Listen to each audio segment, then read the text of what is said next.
L/sign and signs. Husserl begins by pointing out a confusion. The word sign, Zeichen, covers, always in ordinary language and occasionally in philosophical language, two heterogeneous concepts, that of expression, Ausdruck, which is often wrongly taken as a synonym for sign in general, and that of indication, Anzeichen. But, according to Husserl, there are signs that express nothing because they convey nothing. One could call, we still have to put it in German, Bedeutung or Sinn, such is the indicative sign, Indis. Certainly an indicative sign is a sign, as is an expression. But, unlike an expression, an indicative sign is deprived of Bedeutung or Sinn, it is Bedeutungslos, sinnlos. But, nonetheless, it is not without signification. By definition there can be no sign without signification, no signifying without the signified. This is why the traditional translation of Bedeutung by signification /**, although time-honored and practically inevitable, risks confusing the whole text of Husserl. Rendering it unintelligible in its axial intention, it would subsequently make unintelligible all that depends on these first essential distinctions. In German one may, with Husserl, say without absurdity that a sign, Zeichen, is without Bedeutung, is Bedeutungslos, is not Bedeutsam, whereas in English one may say that a sign has no meaning, but in French one cannot say without contradiction that un sign lacks signification. In German one can speak of expression, Ausdruck, as Bedeutsam, as Husserl does, and as one speaks in English of meaningful signs, but one cannot without redundance translate Bedeutsam into French by sign signify and. That would lead one to imagine, contrary to all evidence and contrary to Husserl's intention, that there could be non-signifying signs. While we thus suspect the hallowed French translations, we ought to acknowledge the difficulty in replacing them. This is why our remarks are in no way to be construed as criticisms of existent and valuable translations. We will nonetheless try to propose solutions halfway between commentary and translation, which are meant to be restricted to Husserl's texts themselves. Being faced with such difficulties, we shall more often than not retain the German word while attempting to clarify it by analysis, a procedure whose worth is sometimes questionable. It will then be quickly seen that, for Husserl, the expressiveness of expression, which always supposes the ideality of a Bedeutung, has an irreducible tie to the possibility of spoken language, read. An expression is a purely linguistic sign, and it is precisely this that in the first analysis distinguishes it from an indicative sign. Although spoken language is a highly complex structure, always containing in fact an indicative stratum, which, as we shall see, is difficult to confine within its limits, Husserl has nonetheless reserved for it the power of expression exclusively, and thereby pure logicality. Without forcing Husserl's intention we could perhaps define, if not translate, Bedeuten by mean, or want to say, in French, vouloir dire, in the sense that a speaking subject, expressing himself as Husserl says, about something means or wants to say, view dire, something, and that an expression likewise means or wants to say something. To one would thus be assured that the meaning, Bedeutung, is always what a discourse or somebody wants to say, what is conveyed, then, is always a linguistic sense, a discursive content. Everyone knows that, contrary to Frege, Husserl in the Investigations makes no distinction between Sinn and Bedeutung. To mean and meaning are, for Bedeuten and Bedeutung, those happy equivalents which we cannot avail ourselves of in French. Meaning, Bedeutung, is further used by us as synonymous with sense, gilt als gleich Bedeutend mit Sinn. It is agreeable to have parallel, interchangeable terms in the case of this concept, particularly since the sense of the term meaning is itself to be investigated. A further consideration is our ingrained tendency to use the two words as synonymous, a circumstance which makes it seem rather a dubious step if their meanings are differentiated, and if, as Frege has proposed, we use one for meaning in our sense, and the other for the objects expressed. First Investigation, 15, et. p. 292.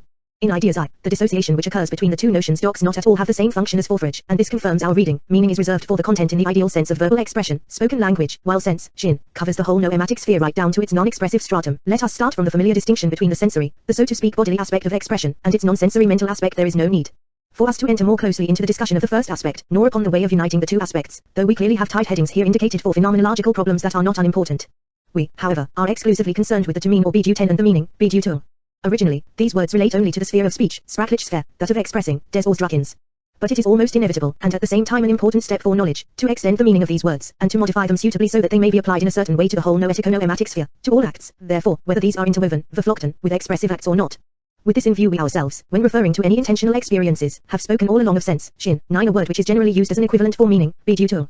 We propose in the interests of distinctness to favor the word meaning when referring to the old concept, and more particularly in the complex speech form logical or expressive * meaning. We use the word sense in future, as before, in its more embracing breadth of application, Ideas, I, 124, et. modified, p. 346.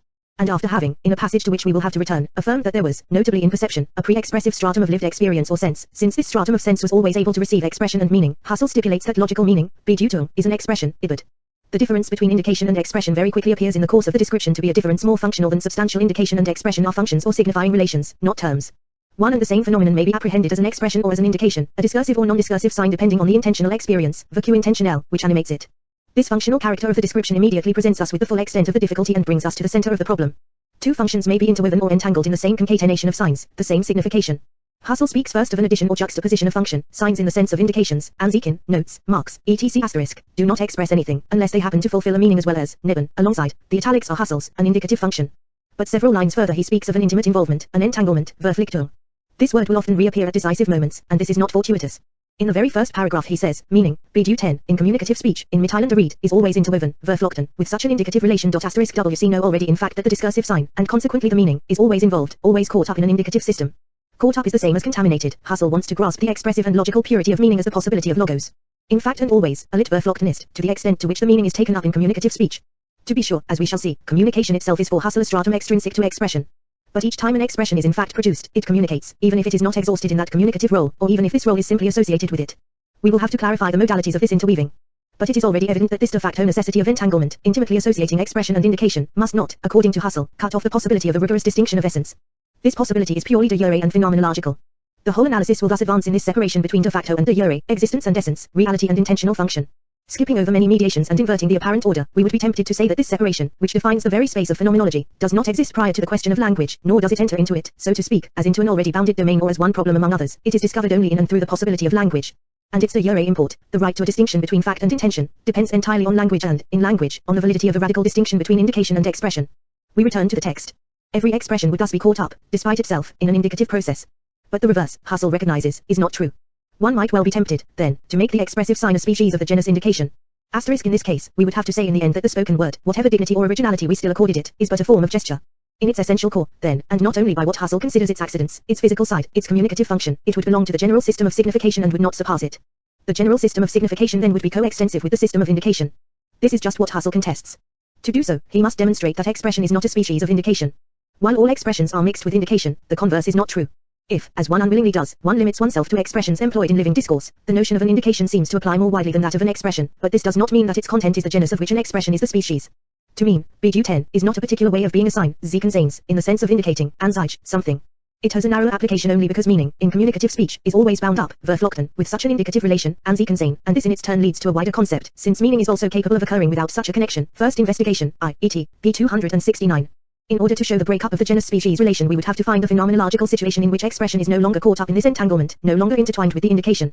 As this contamination is always produced in real colloquy, this for two reasons, because expression indicates a content forever hidden from intuition, that is, from the lived experience of another, and also because the ideal content of the meaning and spirituality of expression are here united to sensibility. We have to ferret out the unshaken purity of expression in a language without communication, in speech as monologue, in the completely muted voice of the solitary mental life, im. Einsamen Seelenleben. By a strange paradox, meaning would isolate the concentrated purity of its expressiveness just at that moment when the relation to a certain outside is suspended. Only to a certain outside, because this reduction does not eliminate, but rather reveals, within pure expression, a relation to an object, namely, the intending, vis-a-vis of an objective ideality, which stands face to face with the meaning intention, the Bedeutung's intention. What we just called a paradox is in fact only the phenomenological project in its essence.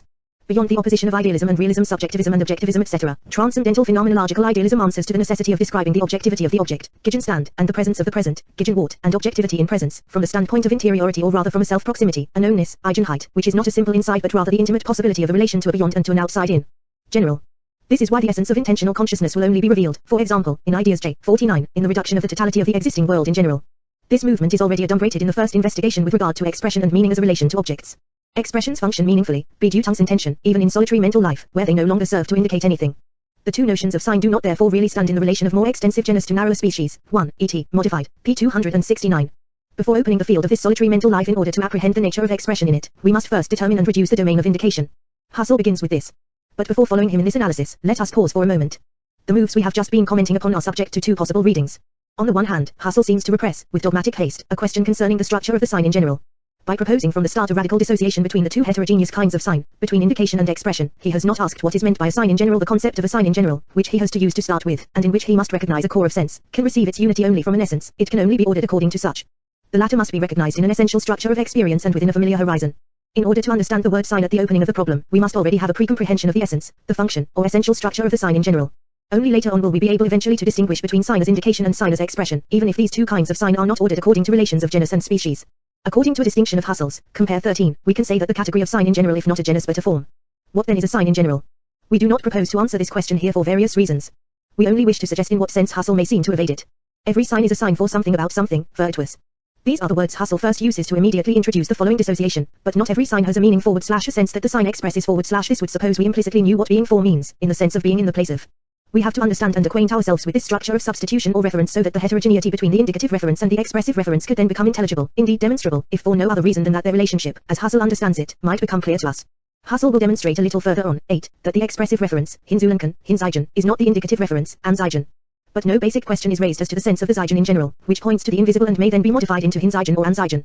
However, one can already guess, perhaps we shall verify it further on, that this Zeigen is the place where the root and necessity of all interweaving of indication and expression is manifested. This is the place where all those oppositions and differences which will henceforth structure Husserl's analysis, and which will all be framed in concepts derived from traditional metaphysics, have not yet taken shape. But by choosing the logical character of signification as his theme, and by believing he can isolate the logical a priori of pure grammar in the general a priori of grammar, Husserl is already resolutely engaged in one of the modifications of the general structure of the Zeichen, Hinzeichen and not Anzeichen. Does this absence of questioning about the starting point and about the pre-comprehension of an operative concept, that of signs in general, necessarily denote dogmatism? May we not interpret this on the other hand as critical vigilance? Is this not precisely to refuse or deny pre-comprehension as the apparent starting point because it would be a prejudice or presumption? By what right may we assume the essential unity of something like the sign? What if Husserl wanted to break down the unity of the sign by dismantling its appearance and thus reduce it to a conceptually unfounded verbality? What if there were not a concept of sign and different kinds of sign but two irreducible concepts which were improperly attached to a single word? At the beginning of the second section Husserl speaks precisely of the two concepts attached to the word sign / in reproaching him for not beginning by asking himself about the being of the sign in general. Do we not extend a precipitate confidence to the unity of a word? More seriously still, by asking what is the sign in general, / we raise the question of the sign to an ontological plane, we pretend to assign a fundamental or regional place to signification in an ontology. This would be a classical procedure. One would subject sign to truth, language to being, speech to thought, and writing to speech. To say that there could be a truth for the sign in general, does this not suppose that the sign is not the possibility of truth, does not constitute it, but is satisfied to signify it, to reproduce, incarnate, secondarily inscribe, or refer to it? For if the sign in some way preceded what we call truth or essence, there would be no sense in speaking about the truth or essence of the sign. May we not think, as Husserl no doubt did, that if one considers the sign as the structure of an intentional movement, it does not fall under the category of a thing in general, such, why it is not a being whose own being would be questioned. Is not the sign something other than a being, the sole thing which, not being a thing, does not fall under the question what is? But on the contrary, should the occasion arise, produces philosophy in this way as the empire of the TSD. In affirming that logical meaning, Bedeutung, is an expression that there is theoretical truth only in a statement one in resolutely concerning himself with linguistic expression as a possibility of truth and in not presupposing the essential unity of the sign, Husserl might seem to reverse the traditional procedure and, in the activity of signification, attend to what, although it has no truth in itself, conditions the movement and concept of truth. Along a whole itinerary which ends in the origin of geometry Husserl will accord a growing attention to that which, in signification, in language, and in inscription, deposits, consign, ideal objectivity, produces truth or ideality, rather than simply records it. But this last move is not simple. This is our problem, and we shall have to return to it. The historic destiny of phenomenology seems in any case to be contained in these two motifs. On the one hand, phenomenology is the reduction of naive ontology, the return to an active constitution of sense and value, to the activity of a life which produces truth and value in general through its signs. But at the same time, without being simply juxtaposed to this move another factor will necessarily confirm the classical metaphysics of presence and indicate the adherence of phenomenology to classical ontology. It is with this adherence that we have chosen to interest ourselves.